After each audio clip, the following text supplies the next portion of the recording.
श्रीराम.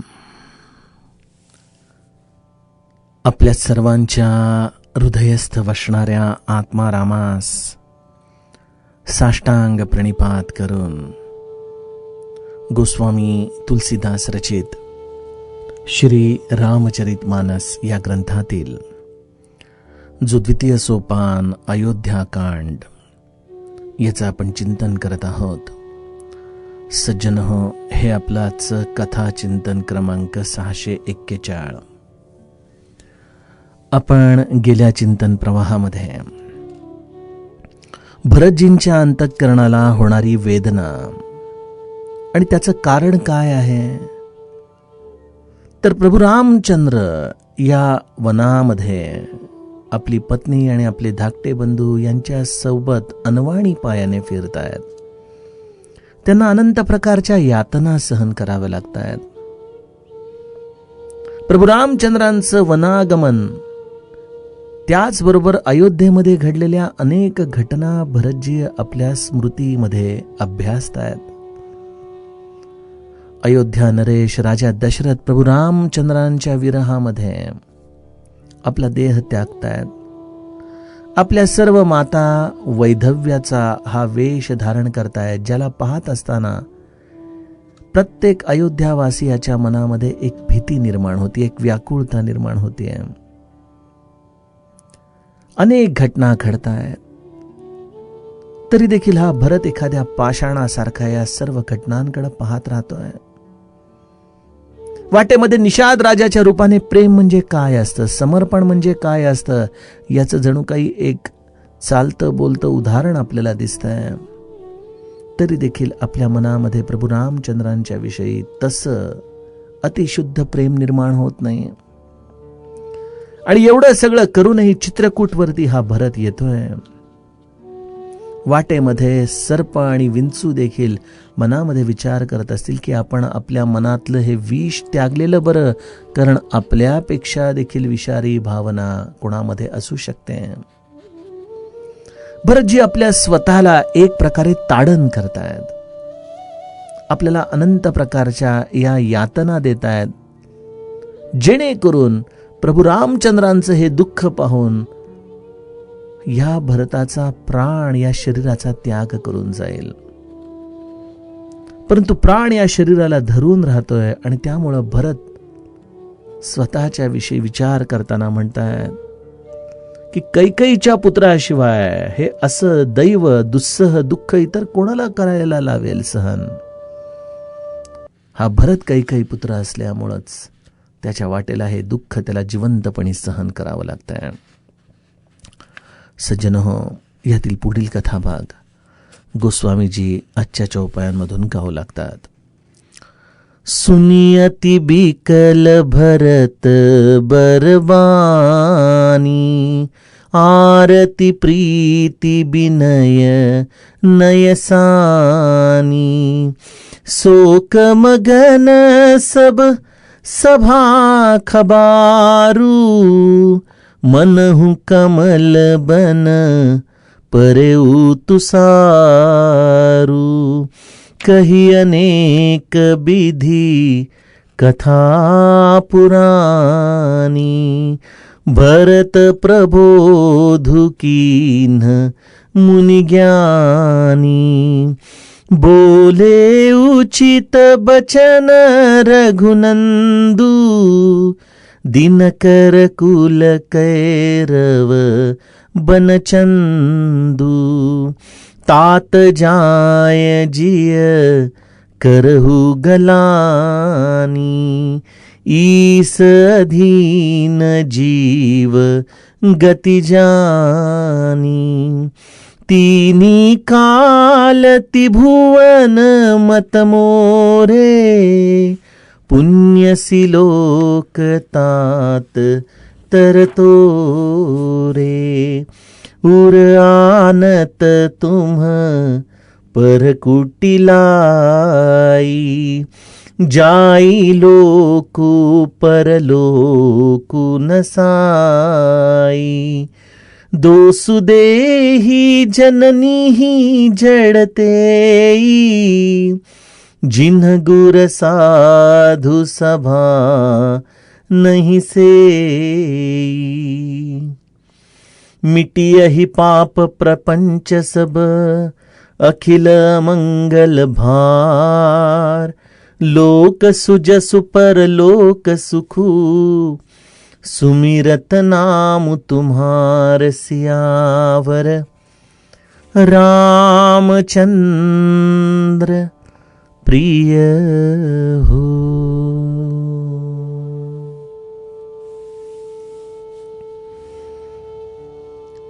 जेव्हा मुनी वसिष्ठांनी भरताला प्रभू रामचंद्रांच्या समोर आपल्या मनातला हा सर्व भाव व्यक्त करण्यासाठी स्वातंत्र्य दिलं, एक जबाबदारी दिली,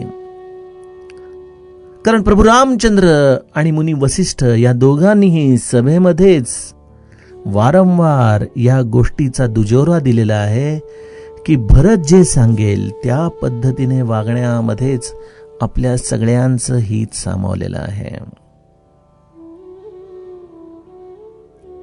परंतु भरतजी हे मुनी वसिष्ठांच्या आज्ञेमध्ये आहेत की तू प्रभू रामचंद्रांची इच्छा, त्यांचा कल बघून त्या पद्धतीनेच त्यांना विनंती कर. त्यामुळं जणू काही प्रभू रामचंद्र भरताच्या इच्छेमध्ये तर भरत प्रभू रामचंद्रांच्या आज्ञेमध्ये अशा या संवादाची एक विलक्षण मिलनाची रीत या चित्रकूटावरती आपण अभ्यासतो आहोत. तिथं उच्चारलेल्या प्रत्येक शब्दाला गोस्वामीजी किती सुंदर पद्धतीने आपल्याला सांगतायत. दुःख, प्रेम, विनय आणि नीती या 4 गोष्टींमध्ये जणू काही घोळलेली ही वचनं आहेत. बघा, आपण एखादा गुलाबजाम करतो, तो नुसता तळल्यानंतर जर आपण खाल्ला तर त्याचा स्वाद एवढा मनाला रुची देत नाही. परंतु जेव्हा तो साखरेच्या पाकामध्ये घोळवला जातो, जेव्हा तो साखरेचा पाक तो शोषून घेतो, त्यावेळेला त्यामध्ये येणारी चव ही वेगळीच असते. माऊली देखील हरिपाठामध्ये म्हणते, अनंत वाचाळ बरळती बरळ, त्या कैचा दयाळ पावे हरी. आम्ही देखील अनेक शब्दांचा वारंवार उच्चार करत असतो, परंतु आमचे शब्द देखील कधी या वेगवेगळ्या रसांमध्ये बुडवून आम्ही जर या समाज जीवनामध्ये उच्चारले तर त्याचा चव हा थेट हृदयाला जाऊन स्पर्श करतो. तिथं बुद्धीची गरजच पडत नाही. सज्जनहो, आमच्या सर्व शब्दांना देहबुद्धीचा स्पर्श आहे, स्वार्थाचा स्पर्श आहे, आणि त्यामुळे समोरचा मनुष्य देखील त्याच्या बुद्धीच्या आधारानेच या सर्व शब्दांची छाननी आपल्या अंतरंगामध्ये करत असतो. जेव्हा हृदयातून ती संवेदना प्रगट होते, जी संवेदना ही निस्वार्थ भावामधून व्यक्त होते, तेव्हाच ती वचनं देखील समोरच्याच्या हृदयापर्यंत जाऊन पोहोचू शकतात. भरतजींनी आपल्या मनातली ही कैफियत अत्यंत निस्वार्थ भावनेतून या समस्त अयोध्यावासी आणि विशेषतः प्रभू रामचंद्रांच्या समोर व्यक्त केलेली आहे. भरतजींच्या या वचनांना 4 रस गोस्वामीजींना दिसत आहेत. एक, त्यामध्ये स्वाभाविक दुःख आहे, मनापासून दुःख आहे प्रभू रामचंद्रांच्या विरहाचं. त्यामध्ये कुठलेही ढोंग नाही, त्यामध्ये कुठल्याही प्रकारचा दंभ नाही. आजच्या काळामध्ये जसे इंग्लिशमध्ये आय मिस यू किंवा वी विल मिस यू हे शब्द अति सहजपणे उच्चारले जातात. कित्येकदा ते शब्द इतके बोथट होऊन जातात की मनुष्याची ती केवळ एक औपचारिकता राहते बोलण्याची. त्या शब्दामध्ये खरंच विरह असतो का, हा प्रश्न आहे. भरताला मनापासून या गोष्टीचं विलक्षण दुःख होतंय की आपला राम आपल्याला सोडून एकट्याला या अयोध्येचं हे सर्व असलेलं राजगादीचं जबाबदारी आपल्या खांद्यांवरती टाकून आपल्याला सोडून गेला. आपलं जीवन हे केवळ प्रभू रामचंद्रांच्या सेवेसाठी असताना देखील आपल्याला या सर्व राजसिक गुणांच्याकडे वळावं लागणार. हे दुःख आहे भरताच्या मनामध्ये. भरताच्या वचनांमध्ये एक स्वाभाविक निस्वार्थ प्रेम आहे, मनापासून तळमळ आहे. प्रभू रामचंद्रांना होत असलेल्या या सर्व देह यातना, या हाल अपेष्टा याविषयी भरताचं मन विलक्षण संवेदनशील आहे, अत्यंत हळवं झालेलं आहे. सज्जनो, या प्रेमासाठी लागते ती जाणीव. बघा, आजच्या या लॉकडाऊनच्या काळामध्ये देखील आपण घरोघरी वेगवेगळ्या प्रकारची व्यक्तित्व बघतो. घरामधल्या लोकांना विशेषत्वाने या काळामध्ये जास्त कष्ट घ्यावे लागत आहेत. मग घरातली गृहिणी कदाचित सकाळपासून रात्रीपर्यंत झटत असेल, परंतु जर तिच्या कष्टांची जाणीवच नसेल, तर केवळ माझं प्रेम आहे या शब्दांच्या आधाराने उच्चारलेलं प्रेम का एखादी गोष्ट करण्यासाठी मनापासून झटून आपण देखील त्या सर्व कष्टांचा भार उचलण्यामधून व्यक्त झालेलं प्रेम आपणच तुलना करून बघावी. प्रेम ही जाणीव जेवढी मनुष्याच्या आचरणातून व्यक्त होते, जेवढी त्याच्या डोळ्यांमधून व्यक्त होते, त्यापेक्षा निश्चितच त्याचे शब्द हे त्या मनाने गौण ठरत असतात. भरत राजगादीचा अव्हेर करून प्रभू रामचंद्रांसाठी अनवाणी या चित्रकूटापर्यंत आलेला आहे. त्यामध्येच त्याचा हा सर्व प्रेमभाव व्यक्त होतोय. त्या वचनांमध्ये एक विलक्षण विनय आहे, आर्जव आहे. तिथं कुठलाही आतताईपणा नाही, कारण त्या वचनांना एक विवेकाचा आधार आहे. ती वचनं जणू काही या नीतीच्या स्तंभांवरती उभी आहेत. आणि त्यामुळं भरत ही जी काही वचनं उच्चारत आहे ना सज्जनो, ही सर्व धर्माचं सार आहे बरं का. आपण त्या चौपाईपर्यंत जाणार आहोतच. अयोध्याकांडचा शेवट होता होता जेव्हा वसिष्ठ मुनी भरताला म्हणतात की भरता, तू जे बोलशील, तू जे करशील ते सर्व धर्माचं सार असेल. तुला धर्मग्रंथ वाचून आता कसं वागायचं, कसा राजधर्म सांभाळायचा याची गरज नाही. तू स्वाभाविकपणे जे करशील तेच धर्मग्रंथांमध्ये लिहिलं असेल. हे सगळं घडतं सज्जनो जेव्हा तुम्हाला प्रभूपदी अत्यंत मनापासून प्रेम निर्माण होतं, जेव्हा तुमची जाणीव, जेव्हा तुमची संवेदना या भगवंताच्या चरणांशी घुटमळत राहते, त्यावेळेलाच तुमच्या वाणीमध्ये देखील हा एक विलक्षण गोडवा निर्माण होतो. मला वाटतं कालचं श्री महाराजांच्या प्रवचनामध्ये महाराज म्हटलेले आहेत की एकदा भगवंताचं प्रेम लागलं की वाणीमध्ये हे सर्व गुणधर्म स्वाभाविकपणे येतात. आणि भरत हा खरा प्रभू रामचंद्रांचा प्रेमी होता, त्यामुळे त्याच्या वाणीमध्ये हे आपल्याला अतिसुंदर निस्वार्थ प्रेमाने भरलेले रस मिसळलेले दिसतात. भरत अत्यंत शोकमग्न झालेले आहेत. त्यांची वाणी मौन विराम पावलेली आहे. आणि जेव्हा हृदयातून ही अशी रसयुक्त वाणी प्रसवते सज्जनो, तेव्हा श्रवणेंद्रियांमधून गेलेल्या व्यक्तीला देखील क्षणभर विदेहता प्राप्त होते. तो आपलं भान विसरून जातो. आपण कुठं बसलो आहोत, आपली अवस्था काय आहे, कारण त्या वचनांच्या आधाराने त्याचं हृदय हेलावून जातं. त्याला बराच वेळ लागतो स्वतःला भानावरती आणण्यासाठी. भरतजींची ही वचनं ऐकता ऐकता या सर्व अयोध्यावासियांच्या माना खाली झुकलेले आहेत, नेत्र सजल झालेले आहेत.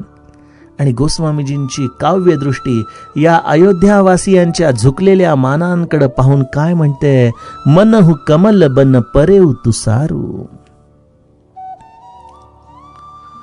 कमळ जेव्हा सूर्योदय होतं त्यावेळेला किती सुंदर पद्धतीने ताठ उभं राहून त्या सूर्याचं दर्शन घेत अतिशय सुंदर पद्धतीने उमललेलं असतं.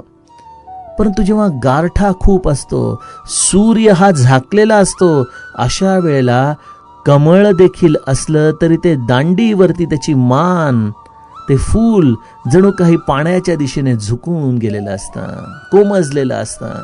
त्याप्रमाणे अयोध्यावासियांची मनं ही कमळासारखी आहेत खरं, परंतु या भरतजींच्या वचनांमुळं ही सर्व मान झुकलेली अयोध्यावासी जणू काही गोस्वामीजींच्या दृष्टीतून एखाद्या हीव पडलेल्या कमळवनासारखी त्यांना दिसतायत.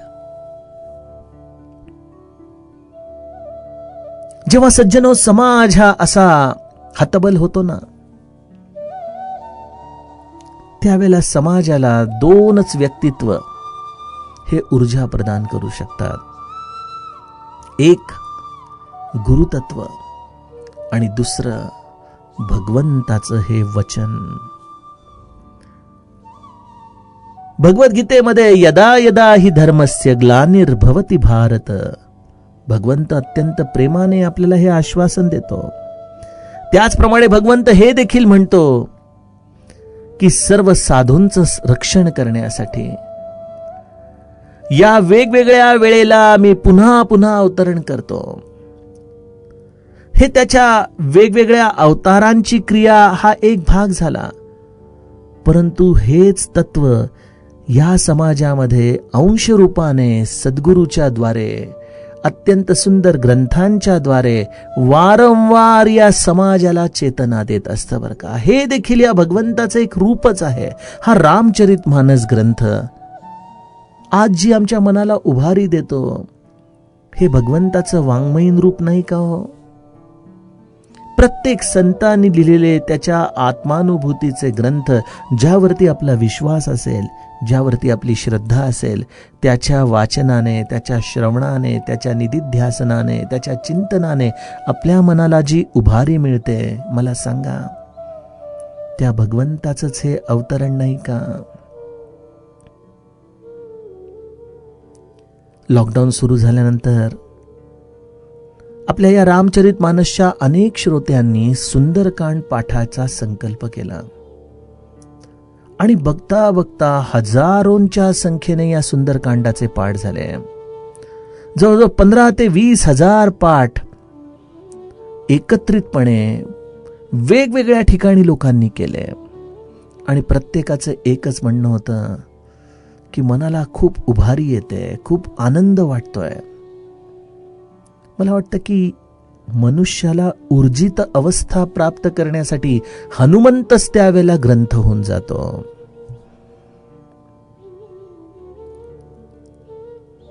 भरतजींची ही वचनं ऐकल्यानंतर सर्व सभा अशा पद्धतीने हतबल झालेली आहे. याची 2 कारणं आहेत. एक, भरतजी प्रभू रामचंद्रांना काय आज्ञा देणार आहेत याचा नेमका बोध त्यांना यातून होत नव्हता. कारण वसिष्ठ आणि प्रभू रामचंद्रांनी भरताला स्पष्ट सांगितलं की तू जसं सांगशील त्या पद्धतीने आम्ही आचरण करू. परंतु भरतजी या आपल्या स्वतःच्या अपराधीपणाच्या भावनेमध्ये जणू काही इतके बुडून गेलेले आहेत की माझा अधिकारच नाही की मी या प्रभू रामचंद्रांना काही सांगू शकेन. त्यांनी मला त्यांच्या समोर एवढ्या प्रेमाने उभं केलं, या पलीकडे या भरताला अजूनही काय पाहिजे? त्यामुळे प्रभू रामचंद्र परत येतील की नाही हा एक प्रश्न अयोध्यावासियांच्या समोर. आणि दुसरा प्रश्न हा आणखीन अवघड असा होता की भरतजी इतके त्या वातावरणामध्ये, त्या करुण रसामध्ये हरवून गेले होते की जे भरतजी आपल्या प्राणांचा धिक्कार करतायत, न जाणे या दुःख वेगामध्ये भरतजी देखील दशरथासारखे आपल्या प्राणांचा त्याग तर नाही ना करून बसणार. अयोध्यावासी त्यामुळं अत्यंत चिंतातूर असे मान खाली घालून बसलेले आहेत. आणि त्यावेळेला त्यांच्या या मनाला उभारी देणारी वचनं सर्वप्रथम मुनी वसिष्ठ आणि तत्पश्चात प्रभू रामचंद्र या सभेमध्ये बोलू लागतात. सज्जनो, ही एक विलक्षण परमार्थ मनापासून ज्यांना श्रवण करायची आहे ना, त्यांच्यासाठी या चित्रकूटामधले संवाद हा एक विलक्षण चिंतनाचा आनंद देणारा प्रवास आहे. वसिष्ठांनी भरताला अनेक पुराणातील सुंदर सुंदर कथा सांगितल्या, अनेक वेगवेगळ्या प्रकारचे दाखले दिले की ज्या आधाराने तो आपल्या मनातल्या या आलेल्या विलक्षण करुण रसाला थोडासा नियंत्रित करू शकेल. भरतजींना अशा पद्धतीने थोडंसं सांभाळून घेतल्यानंतर वसिष्ठांनी प्रभू रामचंद्रांच्याकडे पाहिलं. गोस्वामीजी लिहितायत, बोले उचित बचन रघुनंदू, दिनकर कुल कैरव बन चंदू. या सूर्यकुलाचा हा रामचंद्र, या कमलवनाला प्रफुल्लित करणारी वचनं त्या सभेमध्ये मुनी वसिष्ठांच्या आज्ञेने बोलू लागलेला आहे. गोस्वामीजींच्या काव्याला किती पद्धतीने जरी रसग्रहण केलं तरी त्यामधला रस हा नित्य वेगवेगळ्या पद्धतीचाच आनंद देतोय. प्रभू रामचंद्र जेव्हा मुनी वसिष्ठांच्या शब्दांना अनुमोदन देतात की मी भरताच्या आज्ञेमध्ये आहे, त्याच्या इच्छेमध्ये आहे, आणि त्यानंतर लगेचच मौन धारण करतात, ते प्रभू रामचंद्र अत्यंत विनयाने भरतजींना आता अत्यंत सुंदर असं उत्तर देणार आहेत, ज्यामुळं या अयोध्यावासी रूपी कमलवनाला एक नवचेतना प्राप्त होणार आहे. सज्जनो, प्रभू रामचंद्रांच्या या झालेल्या सर्व कष्टांमुळं भरत अत्यंत दुःखी आहे, व्यथित आहे. तो राहून राहून या सर्व गोष्टींना स्वतः आपण जबाबदार आहोत, या सर्व अनर्थाचं मूळ आपण आहोत, आणि एवढा सगळा अनर्थ घडल्यानंतरही आपल्या या प्राणांचा त्याग करण्यामध्ये आपण असमर्थ आहोत, या जाणीवेने जो अत्यंत दुस्सह असा ताप आपल्या हृदयामध्ये सहन करत आहे, अशा भरताच्या हृदयाला शांत करणारी प्रभू रामचंद्र वचनं बोलणार आहेत. प्रभू रामचंद्रांनी इथे एक अतिशय सुंदर वचन परंतु रहस्यमय पद्धतीने सांगितलेलं आहे. तात जाय जिय करहु गलानी, ईस अधीन जीव गती जानी. भरता, अरे बाळा, का हाकनाक मनाला तू एवढी ग्लानी आणत आहेस? नको एवढा दुःखी होस. अरे मला एक सांग, घडणाऱ्या सर्व गोष्टी या त्याच्या इच्छेने घडतात ना?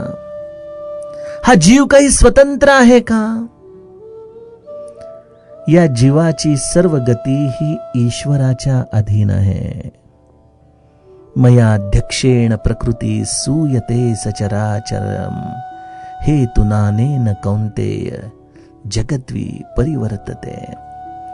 या ब्रह्मांडाच्या गतीपासून, या ब्रह्मांडामध्ये असलेल्या प्रत्येक जीवाची गती ज्याच्या अध्यक्षतेखाली हा ईश्वर नियंत्रित करत असतो.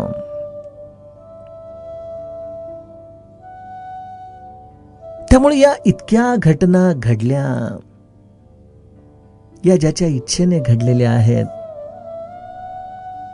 त्या आपल्या कल्याणाच्या आहेत असं समजताच मनामध्ये ग्लानीला जागा कुठं आहे? हा त्या वचनांमधला एक भाग झाला समजायचा. दुसरं रहस्य त्यातून उलगडलं जातं ते असं की ईस अधीन जीव गती जानी. इथं प्रत्यक्ष हे परब्रह्मच सगुण साकार झालेलं आहे, ज्याच्या इच्छेने या विश्वातली प्रत्येक गोष्ट घडतेय. मग प्रभू रामचंद्रांनीच हे लीला नाट्य स्वतःच्या इच्छेने लिहिलेलं आहे. निज इच्छा निर्मित तनु, हे सर्व काही स्वतःच्या इच्छेने स्वतः लिहिलेल्या कथेप्रमाणे हा भगवंत आचरण करतोय. आणि भगवंत आपल्या अंशांसहित आलेला आहे. ते सच्चिदानंद अंश आहेत. आणि त्यामुळे या प्रत्येक गतीमध्ये ही पात्र देखील या भगवंताकडून खेळवली जाते आहेत. त्यामुळे या सर्व गोष्टी या माझ्याच इच्छेने घडत आहेत बाळा. मग हे जर सर्व माझ्या इच्छेने घडत आहे आणि तू माझा अंश आहेस, तर मग इथं दुःखाला जागा कुठं राहिली? जसं एखाद्या नाट्यामध्ये आपण बघतो की करुणा रस हा अनिवार्य झालेला असतो. एखादा दुःखद प्रसंग असतो, जरी तो अभिनय अत्यंत उत्तम पद्धतीने करत असला तरी त्याच्या हृदयामध्ये मात्र ते दुःख हे निश्चितपणे नसतं. तो त्याच्या सच्चिदानंद रूपामध्येच असतो. भगवंताचं हे लीला नाट्य आहे. त्याचं मूळ रूप आनंद स्वरूप आहे. आणि त्यामुळे या नाटकामध्ये त्यानेच निवडलेल्या या पात्रांच्या आधाराने घडत असलेले हे कथानक, आणि त्यामुळं आपल्या मूळ सच्चिदानंद रूपाचं जर तू स्मरण केलंस तर भरता इथं ग्लानी करायला जागा कुठं आहे? तू व्यर्थ ग्लानी करतोयस. सज्जनो, ऐकायला किती छान वाटतं की नाही हे? परंतु एक गंमत सांगू का? माझ्यापासून तुम्हा प्रत्येकापर्यंत या नाटकामध्ये भगवंताने आम्हाला निवडलेलं आहे बरं का. प्रत्येकाला एक रोल दिलेला आहे या वैश्विक रंगमंचावरती. प्रत्येक जण आपला रोलच इथं खेळतोय. डायरेक्टर प्रभू रामराया या प्रत्येक कलाकाराला नाचवतोय. आणि एवढं करत असतानाही आम्ही इतके दुय्यम दर्जाचे कलाकार आहोत की तो कलाकार आहोत हा भावच आम्ही विसरून गेलो आणि आम्ही अभिनयच आमचं जीवन आहे हे समजून बसलो. आणि त्यामुळे ही सर्व लचांड आम्ही आमच्यावरती चढवून घेतली हो. खर तर मी देखील ममैवांशो जीवलोके जीवभूत सनातनः मनःषष्ठान इंद्रियाणि प्रकृतिस्थानि कर्षति. मी त्याचा अंश आहे. मी देखील आनंद स्वरूप आहे. ठीक आहे, भरता इतका मी प्रगल्भ आनंद स्वरूप नसेन, परंतु अंश रूपाने मी देखील ते आनंद तत्वच आहे. परंतु असं आनंद तत्व असूनही या त्रिगुणाच्या मेकअप मध्ये मी माझं स्वतःचं रूप विसरून गेलो.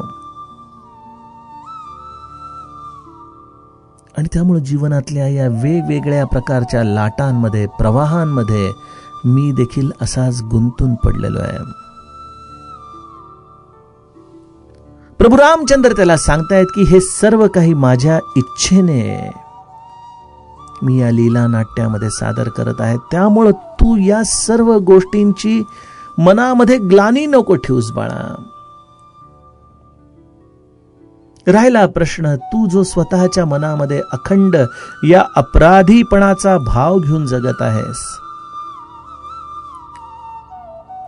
तुला आतापर्यंत अयोध्यावासियांनी देखील सांगितलं, सर्व मंत्रीपदांनी देखील सांगितलं, इतकंच नाही तर भरद्वाज मुनींनी देखील तुझ्या साधुत्वाची प्रशंसाच केली.